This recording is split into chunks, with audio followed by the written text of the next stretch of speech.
Kama ikitokea ukawa na sababu ya kumlaumu mwenzako, ikiwezekana usimlaumu. Mara nyingi binadamu ni rahisi kuona makosa ya watu wengine, pengine bila hata kuwaelewa maana yao kubwa ilikuwa hasa ni nini. Na kusahau kwamba na sisi ni binadamu, huwa tunakosea.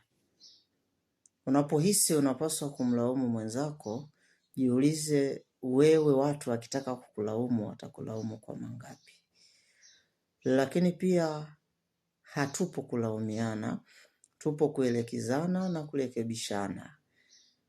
Kile ambacho hujakielewa ni vizuri ukatafuta ufafanuzi wake na ukatoa mtazamo wako, kwa sababu wakati mwingine haumuelewi kwa sababu hauoni, hautazami, haufikiri kama yeye anavyofikiri. Na hilo si kosa wala si dhambi, kwa sababu Mungu mwenyewe ametumba hivyo tofauti. Kama tungelingana, tungefanana, tungekuwa tunafikiri sawa, unadhani nini ambacho kingetokea? Kwa hiyo usimlaumu mwenzako.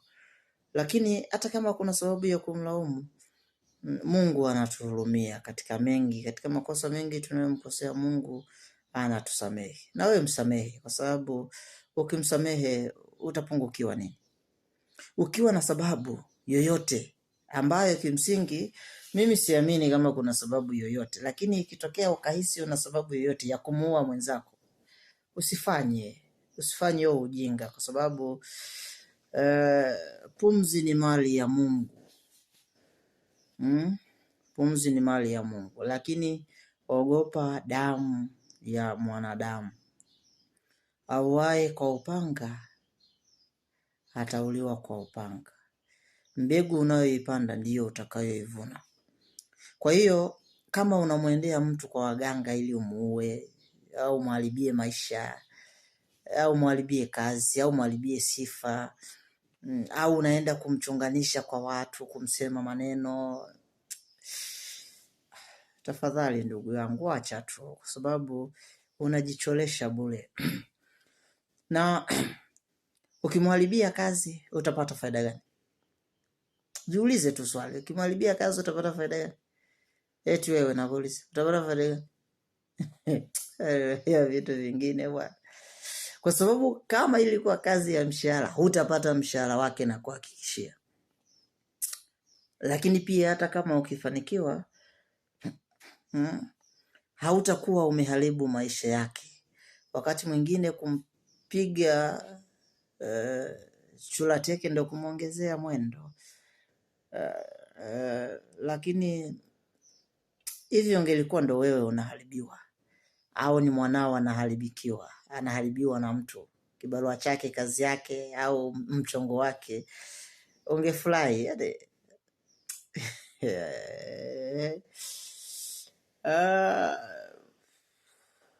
Ukimwona mtoto wa mwenzio anateseka, alafu anateseka kwa ajili yako, jua unapanda mbegu. Usipoteseka wewe, watateseka watoto wako. Usipoteseka watoto wako, watateseka vijukuu wako.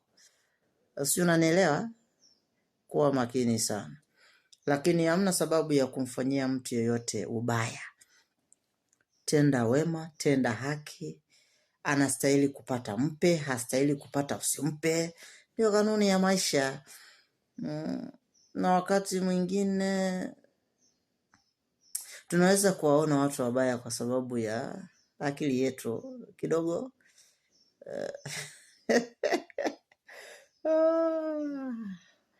haijafika hata robo ya wale tunaowatazama. Sasa ni vizuri jikite katika hoja. Jibu hoja, usianze kurukia maneno. Na kama mtu kuna vitu anakuzidi, kubali tu. Kwani kuna shida gani ukikubali? Kwamba ukiwa mkubwa ndio utakuwa unaweza kila kitu kuliko wadogo, au? Mungu hayuko hivyo. Alafu lazima tujue kwamba Mungu ndiye anaiga.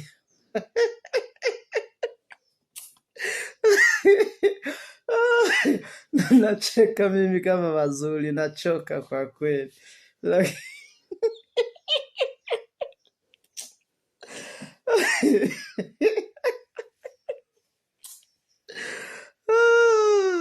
I say.